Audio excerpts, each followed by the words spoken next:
Welcome to TwoQuestions.tv. With me today is Setema Nali Jr., and we're talking about second chances and finding our highest purpose. Welcome to TwoQuestions.tv. I'm Susan baroncini-moe. Joining me today is Setema Nali Jr. He's an undrafted free agent out of Brigham Young who was signed by the New England Patriots, where he spent 2 seasons as a defensive end. And following his NFL career, Setema was a mortgage broker, real estate investor, hard money lender, and a speaker on stages around the country.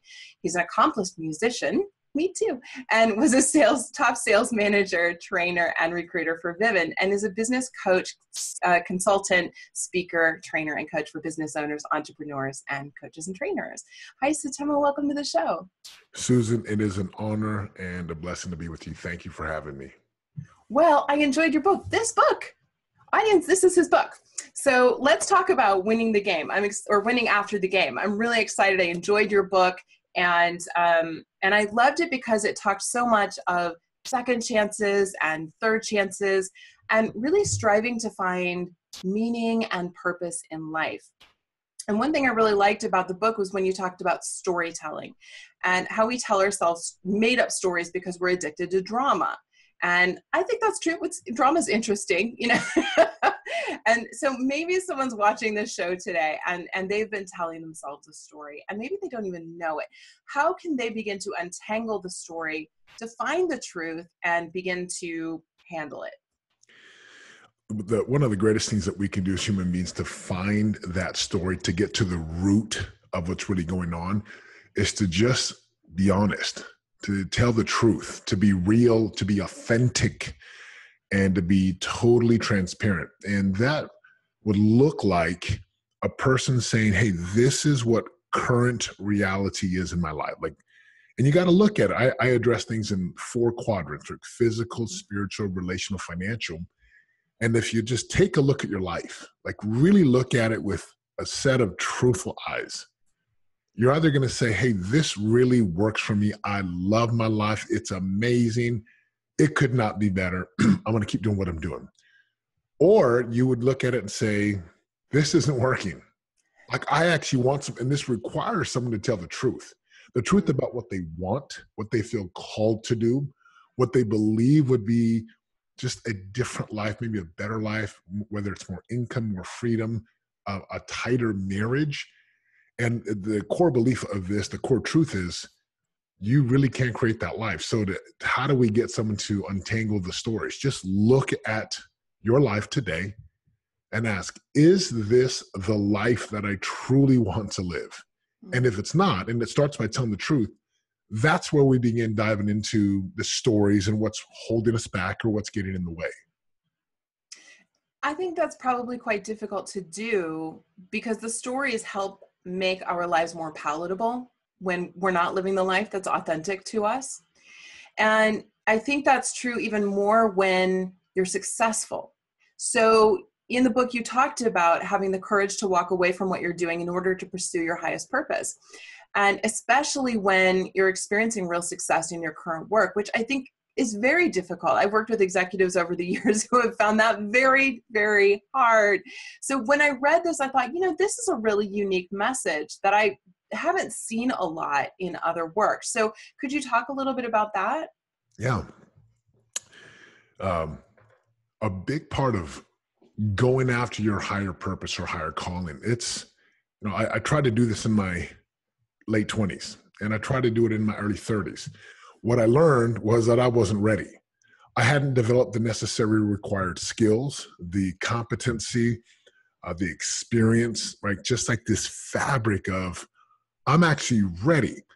So when I committed to live this higher calling, this purpose, this thing that I do today, God or the universe, right? The forces move you into situations that actually prepare you. So the mortgage industry, the real estate, losing everything, hitting rock bottom, having to go knock doors for 3 summers in my mid-30s as a Super Bowl champion, as a multiple 6- and 7-figure earner in the real estate. I mean, it was humbling. And what I've learned is if you're committed, if you're really like, hey, this is what I know that I'm called to do, it burns inside of me, it cannot be put out, then every job that you have, it leads you to that thing. And then there comes a point in your life where I talk about it in the book, the voice, like this thing inside of you, it will not turn off. You'll wake up all the time. It will speak to you. It will whisper. It will nudge. It will gently caress. And sometimes it's going to just push you to the point where you're like, okay. And what I've learned is the voice would never push you to go that direction. You're so much nicer to that voice than I am. I'm like, all right. Well, what I've learned and what I know to be true is when the voice speaks, like or when you feel like that feeling, when those thoughts that are just like divinely inspired, yeah, like you've been prepared, and it requires a leap of faith, and it requires you to just trust, right? This faith and this belief of, okay, it's going to work. I don't know how, but I'm going to make a leap. And every person who's ever succeeded, whether it's in business, in sports, on the field, in family, in marriage, as a parent, you had to make leaps of faith. It's required you to believe in something that you couldn't see, but you knew was true. And like it's not easy. But for those who listen and those who move, right? Faith without works is death. So those who actually move on the desire and that fire, they'll get what they truly desire. Yeah. It's interesting. I think part of the challenge must be that when you're successful, you and I both know you're busy, right? There's so much to do. And it does take a little bit of inner quiet to hear that voice. Don't you think? Yeah, but without a doubt, we live in a society where we're busy. Everyone's on their cell phones. Even when people are driving, they can't not escape the distraction and the things that pull our attention. So a lot of the work that we do with our clients and the companies organizations we work with is to help them to create space. To just have some time where we decompress and create this space so they can see, so they can hear, so they can feel, and they can really understand. And, doesn't require you to go on these 3-week excursions. You just do this every single day. And before you know it, you've got space to see, to course correct right in the middle of the day. A lot of my guys, before they go home, they're working hard. They're working 40, 50 hours a week. And one of the things I have them do, every one of them, they'll meditate right before they go home. So now they create this space. So when they walk into the house, one of our mantras is being a 5-star daddy. They walk in and they've left work behind. They've got space to deal with kids, and they're now with their wife who's been with the kids all day. And space matters. It's critical. And you can be a 5-star mommy too. Yeah, 5-star daddy, 5-star mommy. Sometimes we call it mother of the year. Yeah. Because let's be real. It's like the hardest job out there of all jobs, to be a mama, to kids, to sports, to dance, to school plays, that's work. So yeah, 5-star dad, 5-star mom, 5-star wife, 5-star husband. Yeah. I love that idea, actually. There's always a challenge, I think, to leave the energy of the workplace in the workplace. And when you come home, to be in that more nurturing, kind, gentler space. I think, I tend to be kind and nurturing and gentle in my work, but I think also there are a lot of people who are working hard and focused and intense. And when you get home, you want to be in a different mindset completely. So the idea of meditating right before you go home is really smart. I love it. Yeah, it works. And, principle number 4 in our 13 principles is clarity is power. Yeah. If a man or a woman will be clear about what they want, then when you're going home, you're not going to take your hardcore personality at work, or maybe even your loving and nurturing where you're super kind to everyone, and then go home and flip the switch. You want to walk home and just be clear, hey, what do I want with my family? What do I want my life to look like? What do I want my marriage and my home to feel like? And it's the same thing with work. Sometimes people go to work and they're in the grind.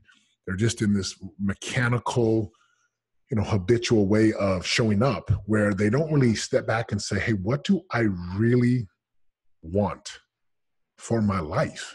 Right. And do I want to end up at a destination by default that just I show up, I'm like, I can convince myself that this is what I wanted? Or do you want to end up at the destination down the road and say, this is exactly what I've envisioned, and so much more. And that's where I'm at in my life. You know, this is like only like 1,000 times better than I had ever envisioned. And it's amazing. And I know it's just going to continue to get better and better. Well, I have to say, I found your book really honest, and telling some of these stories might not be easy. Having told some of my own stories like this, it was not easy to tell the stories when you have been at a certain level and then you've fallen from that level, and then you've gotten back up on your feet, and then you've fallen again. And I think there's a wonderful resilience that you talk about in the book, and perseverance and persistence and hustle. And so I think for my viewers, if you want to look at read a book that has a level of persistence and perseverance and really resilience, if you're looking to be inspired, this is a great book, Winning After the Game. I highly recommend it in terms of really looking for that level of comeback. So congratulations, not just on the comeback, but on such a wonderful work. So nicely done. Susan, thank you. Thank you so much. I am so excited to have people read the book. It will be a game changer for them. It will lift their hearts. It will ignite the fire again. It will give them hope and possibility. Like, hey, I can, no matter if I've hit rock bottom, even if I think the best days are behind me, I'm here to tell you in like 100% certainty, your best days are now and in front of you, without a doubt. I love it. I love it. And it's definitely a book of hope. Setema, thank you for joining me today. Thank you for having me. I'm honored and so humbled and thankful. And just to have you interview me and read the book. Thank you so much. All right, viewers. Again, here's the book, Winning After the Game. We're going to have a link down below in the show notes for today so you can get your copy on Amazon. Thanks for watching. We'll see you next time.